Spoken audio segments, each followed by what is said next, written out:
Sağ olun. Allah size can sağlığı. Her zaman Çok sağ olun. şerefimizsiniz, gururumuzsunuz, şerefimizsiniz. Yani bütün güzel sözlerim size ünvanlayıblar ve kim olduğunuzu, neye qadir olduğunuzu bilirsiniz. Elə yaxşı ki varsınız. Var olasın. Elə ne kadar ucalıqda sizdir. Oradan da sahip olan sözler çəkir deyə bilmişim. Sadece biz ne kadar gururluyuz.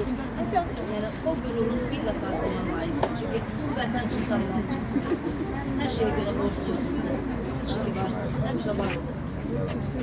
Hə.